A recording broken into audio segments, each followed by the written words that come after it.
우리 다 함께 묵도하심으로 4월 12일 부활주일 주일 3부 예배를 하나님 앞에 드리겠습니다.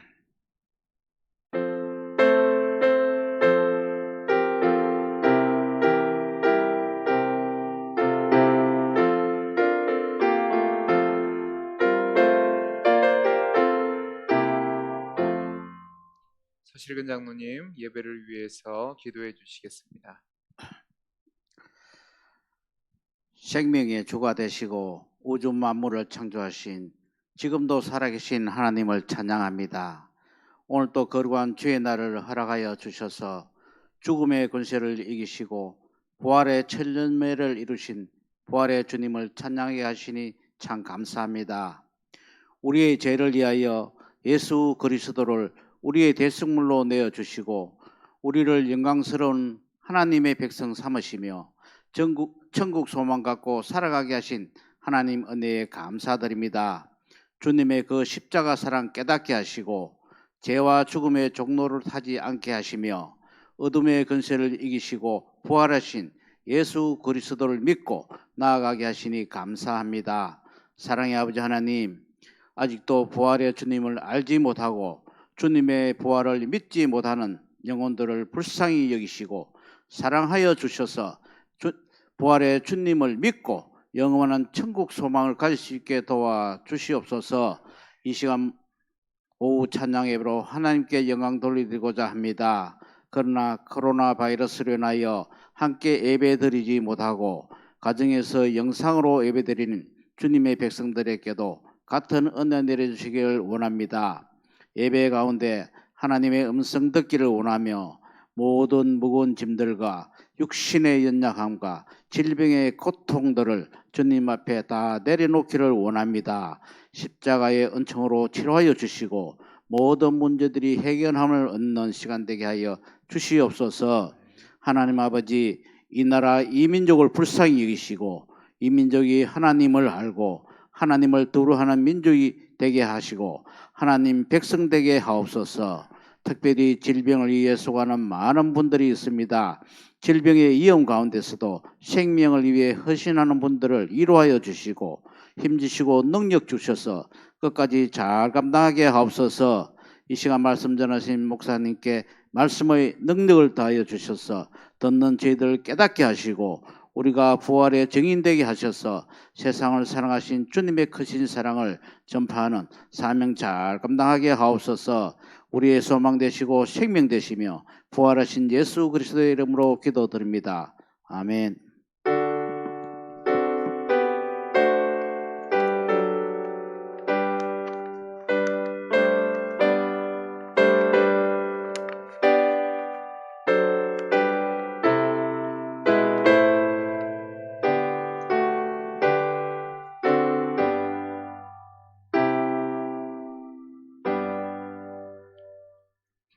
오늘 우리에게 주시는 하나님의 말씀은 레위기 20장 23절에서 26절 말씀입니다. 레위기 20장 23절에서 26절 말씀. 우리 찾으셨으면 저와 여러분이 한 목소리로 합독하도록 하겠습니다. 우리 같이 읽도록 하겠습니다. 시작.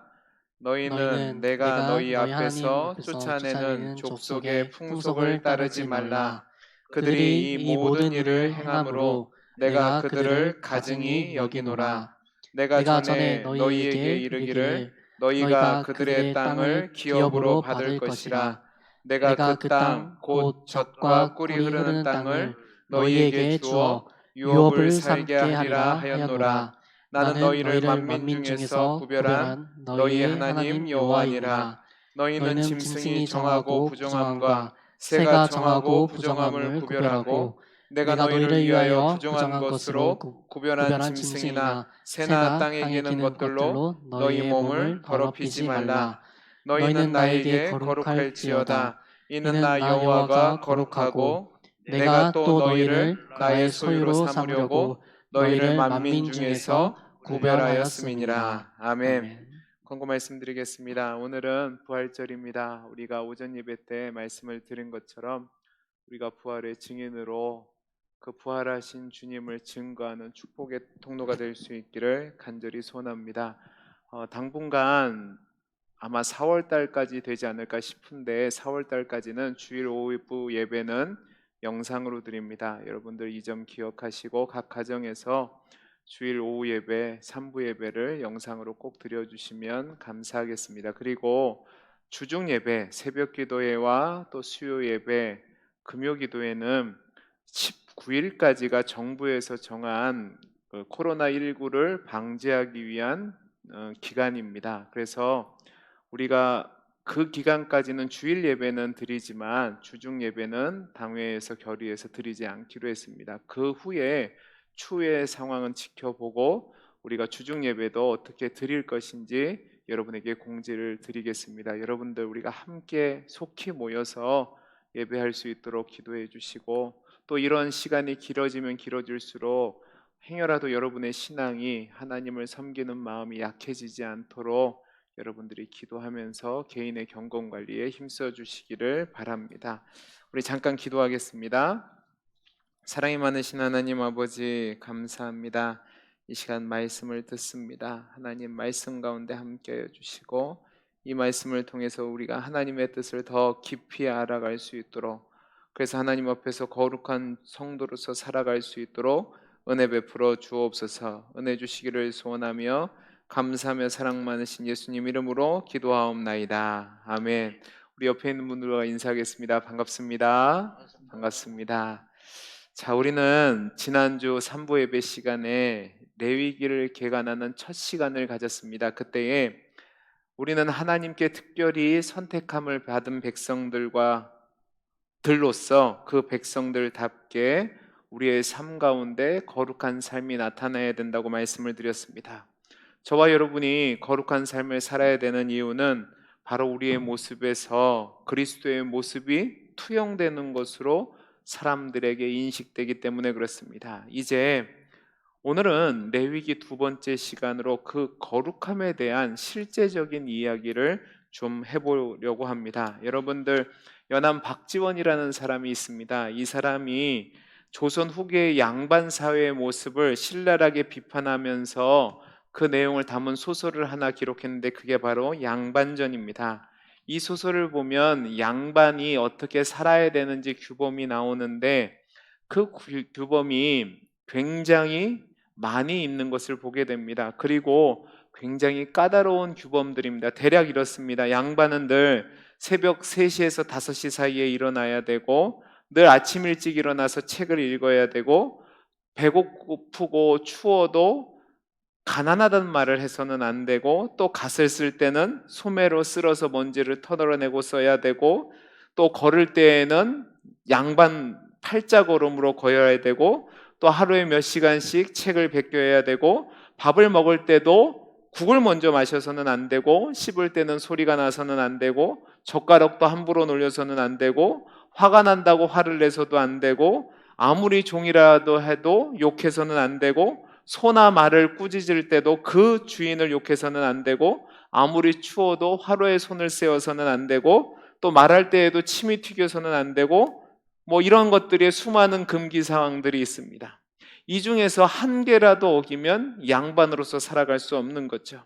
이것이 양반과 상놈을 구별하는 규범이라는 겁니다.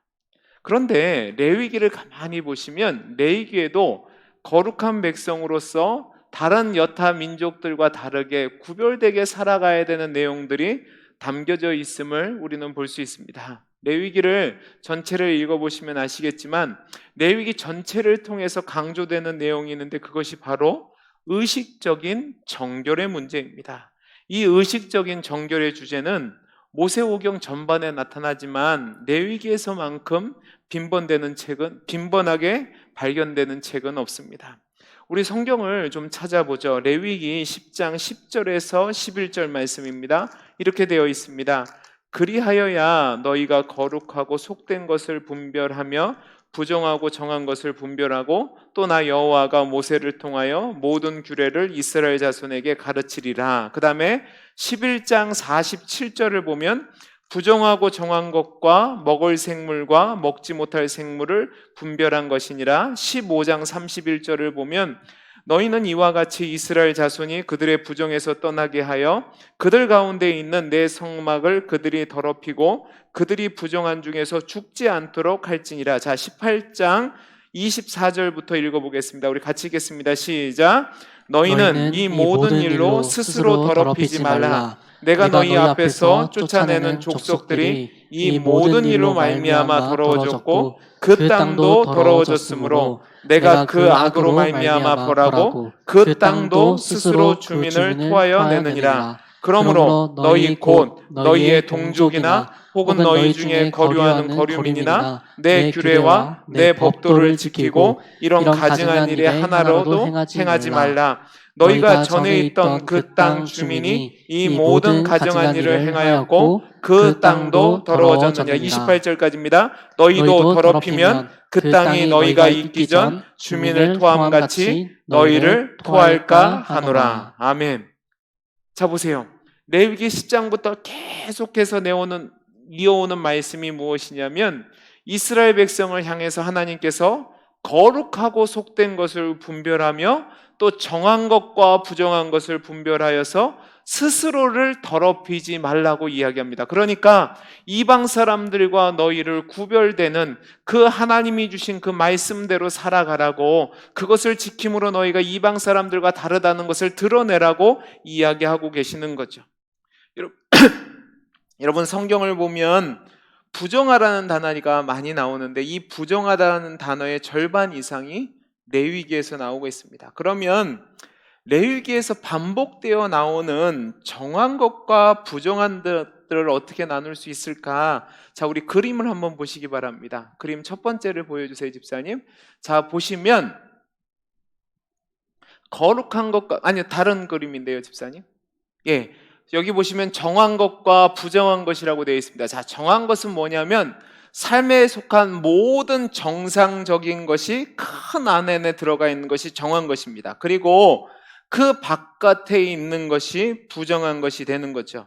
이 안 속에 있는 정한 것은 우리 삶의 대부분의 일상적인 것이 포함되고 있습니다. 그런데 돼지와 토끼와 비늘 없는 생선과 같은 어떤 종류의 음식이 부정한 것으로 선언되고 이 원 밖으로 나가게 되면 그것은 부정한 것이 되죠. 또 우리의 행동 속에서도 그 행동이 정한 것 바깥으로 나가게 되면 부정한 것이 되는 겁니다. 예, 집사님 넘겨주세요. 자, 부정하다고 해서 일반적으로 정함을 회복할 수 없는 상태에 있는 것은 아닙니다. 대부분 여러분들이 레위기를 읽어보시면 알겠지만 부정한 것도 정하게 될 수 있고 다시 정하다는 그 원안으로 들어올 수 있습니다. 그리고 그 부정하다는 것도 반드시 잘못된 것도 아니고 피할 수 없는 것도 아님을 우리는 알 수 있습니다. 예를 들어서 부부관계나 출산이나 여성이 한 달에 한 번씩 하는 월경은 죄가 아님에도 불구하고 사람을 부정하게 만들었다고 이야기합니다. 그러나 일정한 시간이 지나고 의식을 행하고 나면 그 부정함에서 벗어나 정함으로 들어올 수 있는 거죠. 물론 이 부정한 것들 중에서 간음이나 동성애나 살인과 같이 부도덕한 행위는 레위기에서 기록된 다양한 죄로 이 죄를 범한 사람들은 부정한 사람으로 낙인이 찍히게 되었습니다. 뿐만 아니라 유산을 하거나 피부병에 걸린 사람들도 부정한 자로 취급을 받게 되는 것을 볼 수 있습니다. 또 어떤 사람이 죽었는데 그 시체를 만졌다면 그 시체로 말미암아 그 사람을 만진 사람도 부정한 자가 되는 거죠. 그러나 이 부정한 자들도 거기서 돌이키면, 의식적인 것을 해서 돌이키면 부정함을 교정할 수 있던 것을 볼 수 있습니다. 다음에도 이 정한 것과 부정한 것 다음으로 나오는 것이 뭐냐면 거룩한 것과 거룩하지 못한 것, 비속된 것이 나옵니다. 자, 우리 그림을 한번 보죠. 그림을 보시면 거룩한 것이라는 작은 원이 있습니다. 작은 원이 있고 그 밖에 있는 것이 세속적인 것이 됩니다. 그런데 이 비속한 것에 속한 것을 거룩한 것 안으로 들어오게 하는 것을 뭐라고 얘기하냐면 거룩하게 하다 또는 성화시킨다는 말로 표현을 하는 거고, 또 거룩한 작은 원에 있는 것이 부정한 것으로 나가게 되면 거룩한 것을 더럽히는 범죄 행위 또 비속한 것으로 만드는 행위가 되는 겁니다. 중요한 것은 무엇이냐면 부정하면서도 비속한 것은 절대로 거룩한 것 안으로 들어와서는 안 되고 접촉해도 안 된다는 사실입니다. 집사님 넘겨주셔도 됩니다. 레위기는 뭐라고 얘기하냐면 혹시라도 이 비속된 것, 거룩하지 못한 것이 거룩한 것과 접촉하게 되면 아주 심각한 결과가 올 것이라고 경고하고 있습니다. 그 경고가 무엇이냐면 하나님의 백성 중에서 끊어지는 거죠. 우리 레위기 7장 20절에서 21절 말씀을 같이 한번 읽어보겠습니다. 같이 읽겠습니다. 시작. 만일 몸이 부정한 자가 여호와께 속한 화목제물의 고기를 먹으면 그 사람은 자기 백성 중에서 끊어질 것이요. 만일 누구든지 부정한 것, 곧 사람의 부정이나 부정한 짐승이나 부정하고 가증한 무슨 물건을 만지고 여호와께 속한 화목제물의 고기를 먹으면 그 사람도 자기 백성 중에서 끊어지리라. 자, 22장 3절 말씀도 이렇게 되어 있습니다. 그들에게 이르라. 누구든지 내 자손 중에 대대로 그의 몸이 부정하면서도 이스라엘 자손이 구별하여 여호와께 드리는 성물에 가까이 하는 자는 내 앞에서 끊어지리라. 나는 여호와니라. 정말로 무서운 말씀이 아닐 수 없습니다. 하나님께서 이렇게 부정한 것, 세속된 것이 거룩한 것과 접촉하거나 거룩한 것 안에 들어오면 끊어질 것이라고 경고하는 데는 이유가 있습니다. 왜냐하면 그것을 통해서 하나님의 거룩하심이 침노당하지 못하게 하시기 위해서 그러는 겁니다. 여러분들, 거룩하신 하나님 앞에 부정한 것과 비속한 것이 들어오게 되면 그것은 하나님의 거룩을 침노하는 것이 됩니다. 그래서 하나님이 그것을 인정하지 않는 거죠. 이런 개념이 레위기 전체에 기록되어 있는 것을 볼 수 있습니다. 그러면 왜 하나님께서는 레위기 전체를 통해서 정한 것과 부정한 것, 그리고 거룩한 것과 거룩하지 못한 비속된 것을 구별해 놓은 걸까? 레위기 전체를 통해서 살펴보면 크게 두 가지 이유를 찾아볼 수 있는데, 첫째는 무엇이냐면 하나님 앞에서 중립적인 것은 없다는 것을 말씀하시는 겁니다. 하나님 앞에서 모든 생명은 다 중요한 것이 맞습니다. 그러나 죄로 말미암아 모든 것이 다 부정하게 되었고 저주 아래 놓이게 되었습니다. 그러나 하나님께서는 그 부정한 것들 중에서 특별히 택하여 거룩한 것으로 구별하였습니다. 그래서 하나님은 중립에 속한 것 어느 하나 것 없이 모든 것이 거룩하거나 비속한 것 둘 중에 하나 속하게 하셨습니다. 이것을 통해서 이스라엘 백성으로 하여금 그들의 삶이 중립적인 것이 아니라 거룩한 삶을 살든지 아니면 세상적인 삶을 살 수밖에 없다는 것을 이야기하고 계시는 거죠. 그러면서 뭐라고 얘기하는 겁니까? 이스라엘 백성에게 너희는 거룩한 백성이니까 도덕적이든지 윤리적이든지 종교적이든지 중립적인 것을 지킨다고 말하지 말고 거룩한 것에 서야 된다고 이야기하시는 겁니다. 그리고 이 가르침은 오늘 우리에게도 굉장히 중요한 가르침을 주고 있습니다. 오늘 우리가 신앙생활을 하는데 많은 성도님들 중에서 자신들은 중립을 지키며 살아간다고 이야기하시는 분들이 있습니다. 그래서 어떤 것도 나쁜 것도 없고 좋은 것도 없고 어떻게 잘만 중용을 지키면 별 문제가 없다고 이야기하시는 분들이 있습니다. 그러면서 자신은 중립을 지키며 살아간다고 이야기하죠. 그런데요, 절대로 아닙니다. 성경은 뭐라고 얘기하냐면 중립은 없다고 얘기하고 있습니다.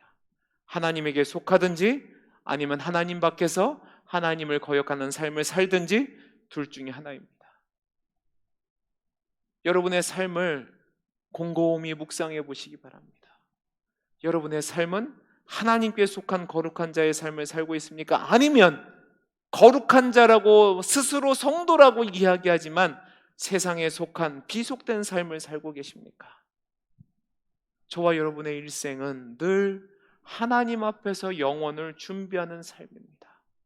그래서 여러분이 행하는 모든 것들에 중립적인 것은 없고 하나님께 속한 거룩한 삶을 살든지 아니면 하나님 밖에서 거룩하지 못한 삶을 살든지 둘 중에 하나라는 사실을 기억하시기 바랍니다. 또 하나님께서 레위기를 통해서 이렇게 날카롭게 정한 것과 부정한 것, 거룩한 것과 거룩하지 못한 것을 나눈 이유는 무엇이냐면 당신의 백성 이스라엘이 하나님을 예배하는 방법에 있어서 주변 이방 족속들이 행하고 있는 거짓된 신을 섬기는 방법으로 거룩하신 하나님을 섬기지 않게 하기 위해서 그렇게 하신 겁니다. 고대 근동 지역을 보면 거의 대부분의 사람들이 우상을 섬겼습니다. 그리고 이 모든 우상을 섬길 때에 사람들이 행했던 제의식이 어떻게 나타나냐면 다산의식, 또 제사를 드린 다음에 매춘하는 제사 매춘이 있었고 또 아이를 드리는 인신 제물을 바치는 제사의 형태들이 있었습니다. 그리고 이러한 것들이 우상 숭배의 주도적인 역할을 감당했었습니다. 하나님은 이렇게 거짓된 신인 우상을 섬기는 것과 같은 모습을 가지고 거룩하신 하나님을 섬기는 것을 금하게 하시기 위해서 레위기 전체를 통해서 거룩한 제사의 방법을 우리에게 말씀하고 있는 겁니다. 레위기를 보시면 특별하게 성관계나 출생이나 사람의 죽음과 연관된 것이 사람을 부정하게 만든다는 것과 연관되어 있음을 볼 수 있습니다. 그리고 그 부정한 사람은 접촉이 금지되었습니다. 그들은 반드시 격리되어야만 했습니다.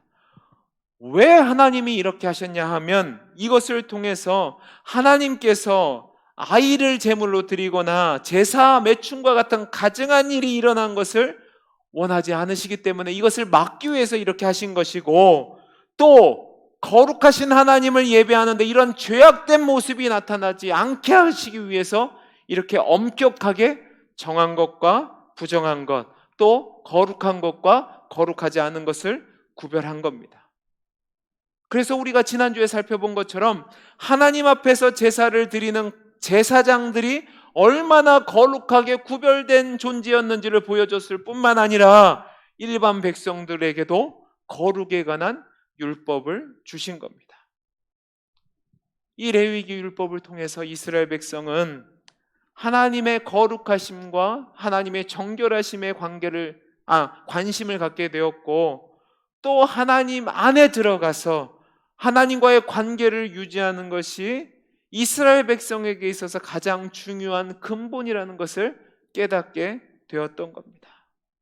그러니까 하나님께서 이 레위기 율법을 주신 가장 큰 이유는 무엇이냐면 그들을 통해서 세상이라는 적대적 환경 속에서 살아가는 데 있어서 하나님의 백성으로 순결함과 거룩함을 지키며 살아갈 수 있도록 보호막과 울타리와 같이 이 레위기 규범을 주신 것이 됩니다. 자, 그러면 이제 우리가 한 가지 더 깊이 생각해 봐야 될 것이 있습니다. 하나님이 이스라엘 백성을 거룩한 백성으로 살게 하셨고 거룩한 삶을 살게 하셨다라고 했을 때 그 거룩이 무엇이냐 하는 겁니다. 여러분, 레위기서를 보시면 10장부터 계속해서 거룩한 것과 속된 것, 부정한 것과 정한 것을 날카롭게 구별하고 있는데, 특별히 레위기 후반부인 17장에서 27장까지 나타나는 가장 두드러지는 주제가 무엇이냐면 거룩이 무엇이냐 하는 겁니다. 하나님은 당신의 백성 이스라엘이 자신이 명한 대로 삶을 살기를 원하셨습니다. 그러면 하나님이 명령하신 대로 삶을 산다는 것은 하나님 뜻대로 살아간다는 것이고, 하나님 뜻대로 살아간다는 것은 하나님 안에서 하나님의 모습이 나타나는 삶을 산다는 것을 이야기합니다. 그러니까 거룩이 무엇이냐? 하나님과의 관계에 있어서 전적으로 하나님 안에서, 하나님의 울타리 안에서, 하나님의 관계 안에서 살아가는 것을 이야기하는 겁니다. 이 하나님 안에서 살아가는 삶은 하나님 없이 살아가는 이 세상 사람들의 삶과는 아주 극명하게 나누어지는 삶의 모습을 띌 수밖에 없는 거죠. 하나님은요, 당신의 택한 백성 이스라엘이 이 세상 사람들과는 구별된 거룩한 삶을 살기를 원하셨습니다. 그들에게 거룩한 삶이 무엇인지 이 레위기 말씀을 통해서 하나님 안에 살아가는 삶, 거룩한 삶이 무엇인지에 대해서 아주 실제적으로 보여주고 계시는 거죠. 이 말씀이 제가 앞에도 말씀드린 것처럼 거짓 예배나 우상 숭배나 인신 제물이나 주술이나 음탕한 짓과 같은 것들이 근절되어야 되는 것이라고 말씀을 드렸습니다. 또 18장을 보면 성적인 다양한 범죄 행위를 하지 말라고 이야기를 하고 있습니다. 뿐만 아니라 19장을 보면 하나님께서 이스라엘 백성에게 다양한 부분에 있어서 하나님 안에 있는 거룩한 삶이 무엇인지 보여주고 있는 것을 볼 수 있습니다. 자, 우리 좀 길지만 19장 13절부터 22절까지 말씀을 같이 한번 읽어보겠습니다. 제가 한 절, 여러분들이 한 절 교독하죠.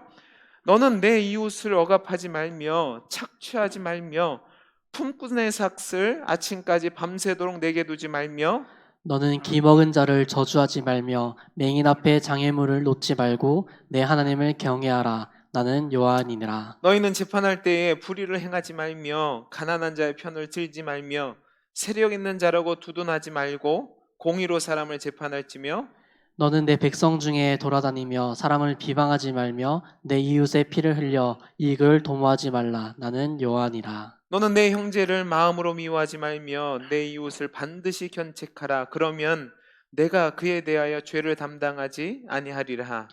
원수를 갚지 말며 동포를 원망하지 말며 내 이웃 사랑하기를 내 자신과 같이 사랑하라. 나는 여호와이니라. 너희는 내 규례를 지킬지어다. 내 가축을 다른 종류와 교미시키지 말며 내 밭에 두 종자를 섞어 뿌리지 말며 두 재료로 직조한 옷을 입히지 말며 만일 어떤 사람이 다른 사람과 정혼한 여종 곧 아직 속량되거나 해방되지 못한 여인과 동침하여 설정하면 그것은 책망을 받을 일이라. 그러나 그들은 죽임을 당하지는 아니하리니 그 여인이 해방되지 못하였기 때문이니라. 그 남자는 그 속건제물 곧 속건제 순양을 회막문 여호와께로 끌고 올 것이요 제사장은 그가 범한 죄를 위하여 그 속건제의 순양으로 여호와 앞에 속죄할 것이요 그리하면 그가 범한 죄를 사함 받으리라. 아멘. 이 말씀을 보시면 이 말씀의 내용이 제사나 어떤 종교 의식과 관련된 말씀이 아닌 것임을 볼 수 있습니다.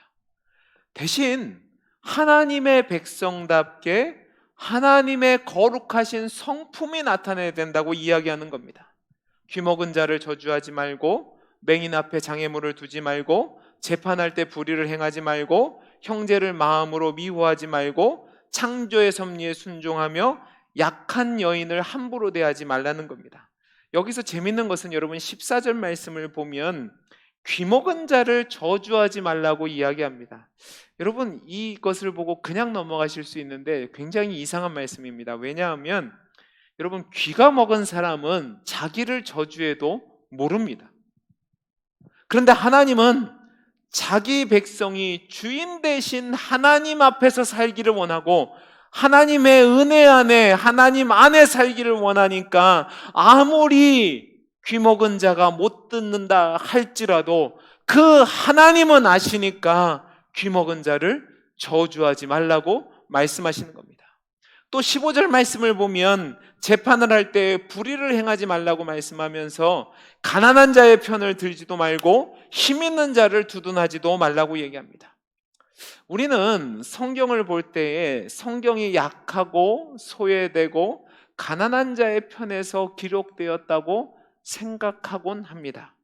물론 성경을 보면 하나님께서 가난하고 약하고 소외된 자들에 대해서 특별한 관심을 보여주십니다. 그러나 그렇다고 해서 가난한 자가 하나님이 원하시는 뜻대로 살지 못했을 때 그것도 배려하라고 이야기하지는 않는다는 사실입니다. 하나님은 거룩하신 하나님, 공의로우신 하나님이시기에 아무리 약하다 할지라도, 소외된 이웃이라 할지라도 그 사람이 하나님 앞에서 바르게 살지 않으면 그 사람을 하나님의 말씀대로 책망하고 하나님의 말씀대로 판결하라고 이야기하시는 겁니다. 뿐만 아니라 힘이 있고 부하고 권력 있는 사람을 두둔하지 말라고 하십니다. 같은 의미에서 공의를 행하라는 거죠. 또 32절에서 35절 말씀을 보면 이렇게 되어 있습니다. 19장입니다. 너는 샘머리 앞에서 일어서고 노인의 얼굴을 공경하며 내 하나님을 경외하라. 나는 여호와이니라. 거류민이 너희 땅에 거류하여 함께 있거든 너희는 그를 학대하지 말고 너희와 함께 있는 거류민을 너희 중에서 나은 자와 같이 여기며 자기 같이 사랑하라. 너희도 애굽 땅에서 거류민이 되었었느니라. 나는 너희 하나님 여호와니라. 너희는 재판할 때나 길이나 무게나 양을 잴 때에 불의를 행하지 말고 공평한 저울과 공평한 추와 공평한 예바와 공평한 흰을 사용하라. 나는 너희를 인도하여 애굽 땅에서 나오게 한 너희의 하나님 여호와니라. 여러분, 이 말씀은 보면 뭐라고 되어 있습니까? 어른과 노인을 공경하라고 말씀하시고 거류민들을 대할 때 동일하게 사랑하라고 말씀하고 있고, 또 불의한 저울을 사용하지 말고 공평한 저울을 사용해서 공의롭게 살라고 얘기합니다. 그런데 후렴구같이 나오는 말씀이 있습니다. 그게 뭐냐면 나는 너희의 하나님 여호와니라 라는 거죠.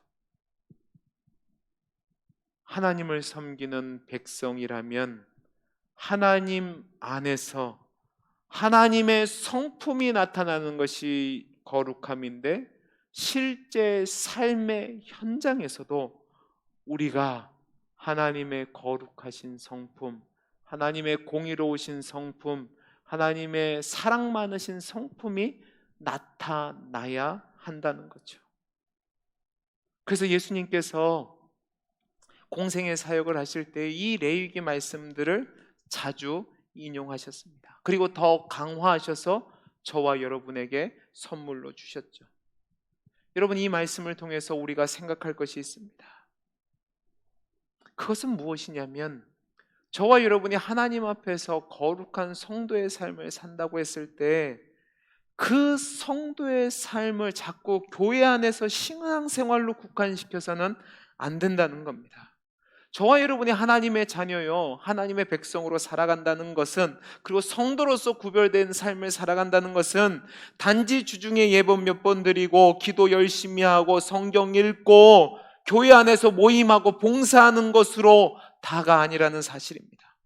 하나님이 원하시는 거룩한 삶은 무엇이냐면, 여러분이 사는 삶의 환경에서, 삶의 자리에서 하나님이 원하시는 것에 가장 무거운 가치를 두고 그 가치에 따라서 여러분의 삶이 행위로 나타나야지만 진짜 거룩한 삶이라는 겁니다. 사랑하는 성도 여러분, 거룩한 삶을 쉽게 생각하지 마십시오. 거룩한 삶은 우리의 모든 삶의 영역에서 하나님 안에 있음이 나타나야 되는 겁니다. 저는 우리 성도님들이 진실로 거룩한 자의 삶을 살아갈 수 있게 되기를 간절히 소원합니다.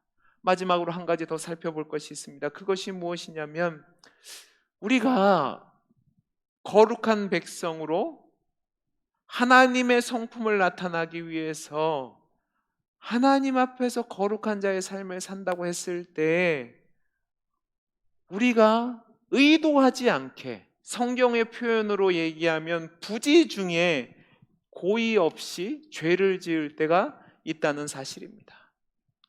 많은 사람들이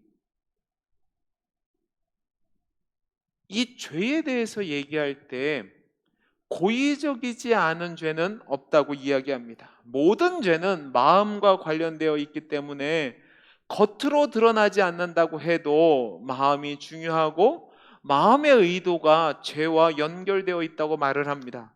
분명히 이 말은 틀린 말이 아닙니다. 마음의 의도도 중요하고 그 마음의 의도로 죄가 나타나는 것도 사실입니다.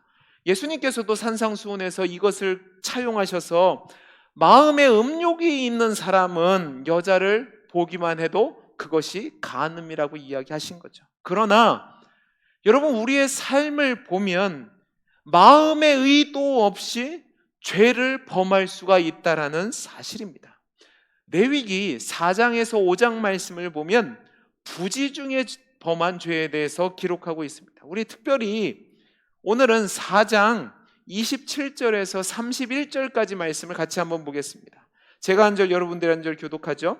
만일 평민의 한 사람이 여호와의 계명 중 하나라도 부지 중에 범하여 허물이 있었는데 그가 범한 죄를 누가 그에게 깨우쳐 주면 그는 흠없는 암 염소를 끌고 와서 그 범한 죄로 말미암아 그것을 예물로 삼아 그 속죄 제물의 머리에 안수하고 그 제물을 본 제물을 잡는 곳에서 잡을 것이요 제사장은 손가락으로 그 피를 찍어 번제단 뿔들에 바르고 그 피 전부를 제단 밑에 쏟고 같이 읽습니다. 그 그 모든 모든 기름을 기름을 화목 제물의 화목제물의 기름을 떼어낸 것 같이 떼어서 떼어내 제단 제단 위에서 위에서 불살라 불살라 여호와께 향기롭게 할지니 제사장이 그를 위하여 속죄한즉 그가 사함을 받으리라. 여러분, 뭐라고 얘기하고 있습니까? 누구든지 한 사람의 여호와의 계명 중에 하나라도 부지 중에 범하여 허물이 있는 경우라고 이야기합니다. 이것은 무엇을 얘기하냐면 죄는 주관적인 것이 아니라 객관적이라는 겁니다. 즉 하나님의 기준에서 벗어나면 알고 지었던지 모르고 지었던지 그것이 다 죄가 된다는 사실이죠. 그리고 중요한 것은 그 부지 중에 지은 죄도 하나님의 법에 반해서 행한 것이기 때문에 몰랐다는 것이 성립되지 않는다는 사실입니다. 그 죄에 대한 대가는 반드시 필요한 거죠. 왜 레위기는 이 부지 중에 범죄한 자에 대한 규례를 기록해 놓은 것일까요? 그것은 우리 모든 인간이 부지 중에라도 죄를 지을 수밖에 없는 연약한 존재라는 사실입니다. 우리 하나님은 점 하나 티 하나도 흠잡을 것이 없는 거룩하신 하나님입니다. 그 하나님이 전지하시고 무소부재하시라고 이야기하시면서 또 그 하나님이 소멸하는 불이라고 말씀하고 있습니다. 저와 여러분은 모두가 다 하나님 앞에서 그 하나님 앞에 서서 우리의 모든 삶의 부분을 해명해야 될 때가 올 것입니다. 그때에 우리 중 어느 누구도 내가 모르고 죄를 지었습니다라고 이야기할 수 없습니다. 모든 것을 아시는 하나님, 소멸하는 불 되신 하나님 앞에서 우리는 그 하나님의 기준에 따라 심판을 받을 수밖에 없는 존재라는 거죠. 여러분, 이 사실을 이야기함으로써 레위기 기자는 우리에게 한 가지 사실을 이야기합니다. 정말로 이 레위기 기자가 이야기하고 싶은 내용이 무엇이냐면 바로 저와 여러분은 누구도 한 사람도 예외 없이 복음 없이는 한순간도 살아갈 수 없는 존재라는 겁니다. 복음은 생명과 연결되어 있습니다. 복음은 누구나 다 필요한 것입니다. 왜냐하면 누구나 다 죄를 짓기 때문에 그렇습니다. 이러한 죄를 범하는 우리를 위해서 하나님은 용서받고 화해할 수 있는 길을 제공해 주셨는데 그것이 바로 복음이라는 사실입니다. 저와 여러분은 하나님의 택한 백성으로 거룩한 자의 삶을 살아야만 합니다. 그 거룩한 삶이라는 것은 제가 말씀드린 것처럼 하나님 안에서 하나님의 뜻과 성품을 드러내며 살아가는 겁니다. 우리가 거룩하지 못한 삶을 산다면 우리에게 심각한 결과가 올 것이라고 성경은 이야기합니다. 레위기에 기록된 수많은 죄의 항목들이 지금 이 시대에는 더 이상 죄가 아닌 시대가 되어버렸습니다. 그러나 중요한 사실은 모든 범죄 행위에 대해서 하나님을 속이거나 하나님 앞에서 숨길 수 있는 것은 하나도 없다는 사실입니다. 우리 하나님은 거룩하시고 소멸하는 불 대신 하나님이십니다. 하나님은 죄에 대해서 단호하게 심판하시는 하나님이십니다. 하나님은 누구든지 부모를 공경하고 저주해서는 안 된다고 말씀하시고, 하나님은 누구든지 간음이나 근친상간을 해서는 안 된다고 말씀하시고, 하나님은 누구든지 동성애나 수관과 같은 창조 질서를 어기는 것을 해서는 안 된다고 얘기하시고, 하나님은 누구든지 우상을 숭배하는 일을 해서는 안 된다고 말씀하시고, 하나님은 누구든지 하나님을 모독해서는 안 되고 살인해서는 안 된다고 이야기합니다. 그렇다면 여러분 모두 이 죄악에서 자유로우십니까? 아마 한 분도 자유롭다고 이야기하실 수 있는 분이 없으실 겁니다. 우리가 하나님 앞에서 거룩한 백성으로 하나님만 사랑하고 하나님만 경배하고 하나님 앞에서 그 하나님의 아름다운 성품을 드러내는 삶을 살아야 되는데, 그렇게 살지 못했다면 우리는 하나님 앞에서 죄인이고 처벌을 받아야 마땅한 존재가 되는 겁니다. 하나님은 이 레위기 말씀을 통해서 그런 우리에게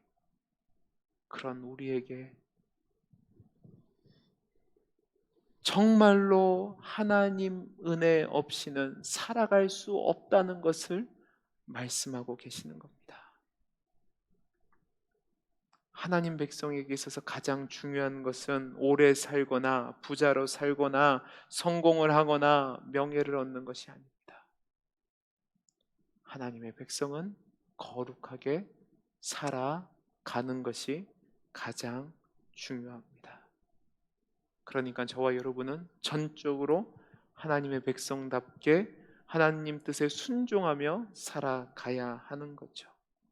그렇게 살아갈 때에 하나님과의 특별한 관계를 유지할 수 있고, 그것을 통해서 하나님의 성품을 나타낼 수 있습니다. 그러나 우리가 그렇게 하지 못하니까 하나님은 우리에게 속죄의 제물과 속죄 제사라는 이 규례를 통해서 오실 메시아의 모습을 보여주시는 겁니다. 우리가 다음 시간에는 그 부분을 좀 더 명확하게 살펴볼 것입니다. 말씀을 마치겠습니다.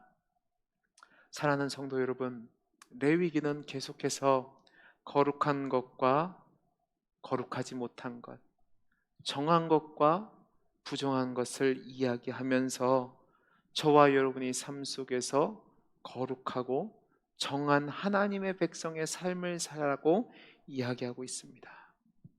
저와 여러분이 정말로 하나님을 사랑하고 하나님 뜻대로 살아가는 하나님의 백성이라면 우리는 거룩함이 얼마나 중요한지를 깨닫고 그 거룩함을 위해서 목숨을 걸고 살아가야 합니다. 그리스도를 믿고 그리스도를 따른다는 삶은 우리로 하여금 세상에서 벗어나 하나님 은혜 안에 있고 그 하나님 은혜 안에서 살아가는 존재라고 이야기하는 겁니다. 저는 우리 동원교회가 거룩해질 수 있기를 간절히 소원합니다. 저는 우리 성도님들의 삶이 거룩한 삶이 될 수 있기를 간절히 소원합니다. 그래서 여러분이 있는 곳에서 여러분의 모습이, 우리 동원교회의 모습이 주변 이웃들에게 가장 거룩한 공동체의 모습이 드러나는 귀한 하나님의 백성들의 삶이 될 수 있기를 간절히 소원합니다. 그래서 우리를 통해서 하나님이 어떤 분이신지 나타나고 그로 말미암아 그리스도의 복음이 증거되기를 원합니다. 그러나 우리가 온전하지 못합니다. 우리는 죄를 지을 수밖에 없는 존재입니다. 그러면 어떻게 할까요? 이제 다음 시간에 그런 우리를 위해서 베풀어 주신 하나님의 은혜의 규례에 대해서 살펴볼 겁니다. 여러분, 숙제를 드리겠습니다. 이번 한 주간 동안 내가 정말로 하나님 은혜 안에 사는 자로 거룩한 삶을 살고 있는지 점검해 보시기 바랍니다. 여러분의 삶의 모습에서 예수님의 모습이 나타나야 합니다. 하나님의 성품이 나타나야 합니다. 그 모습을 점검해 보시기 바랍니다. 또 한 가지 숙제는 레위기 전체를 다시 한번 읽어보시기 바랍니다. 그래서 하나님이 우리에게 베풀어 주신 또 다른 그 복음의 은혜가 이 레위기 안에 있다는데 그것이 무엇인지 발견해 오시면 다음 주에 좀 더 깊은 은혜를 나눌 수 있을 거라고 생각합니다. 이번 한 주간도 거룩한 자의 삶을 사는 우리 성도님들이 되기를 간절히 소원합니다. 기도하겠습니다. 사랑이 많으신 하나님 아버지, 우리를 불러 거룩한 자의 삶을 살게 해주시니 감사합니다. 정말 우리 모든 성도님들이 이 세상과 구별된 하나님의 백성으로 거룩한 자의 삶을 살아낼 수 있도록 은혜 베풀어 주옵소서. 은혜 주시기를 소원하며 사랑 많으신 예수님 이름으로 기도하옵나이다. 아멘. 우리 다 함께 찬양, 거룩하신 하나님 주께 감사드리세 찬양하겠습니다.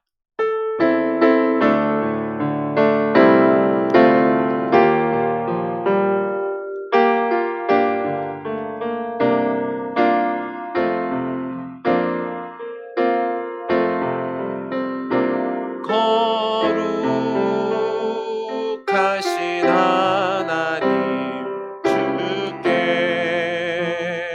감사드리세. 날 위해 이 땅에 오신 독생자 예수, 나의 맘과 뜻 다해 주를 사랑합니다. 날 위해 이 땅에 오신 독생자 예수, 내가 약할 때 강함 주고 가난할 때 우리를 부욕해 하신 나의 주 감사. 내가 약할 때 강함 주고 가난할 때 우리를 부욕해 하신 나의 주 감사.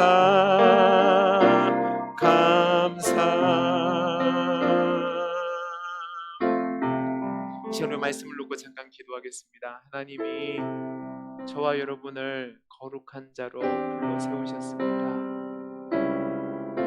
하나님은 우리를 거룩한 자로 삼으시고 우리가 거룩한 자의 삶을 살아서 이 세상에 하나님의 그 거룩하심을 나타내는 복된 존재로 살아가라고 말씀하고 있습니다. 혹시 우리의 모습 속에서 그 하나님의 거룩하심을 드러내지 못하는 죄악된 성품들이 있다면 주님 용서하여 주시고 우리가 거룩한 삶을 살기에 힘쓸 수 있도록 결단하게 하시고 그 길을 살아갈 수 있는 은혜를 달라고 위해서 기도해 주시기 바랍니다. 그리고 또 기도하실 때에 코로나19로 정말 전 세계가, 우리나라가 두려움과 공포 가운데 있는데 하나님 이 땅을 치유해 주옵소서. 이 땅을 회복시켜 주옵소서.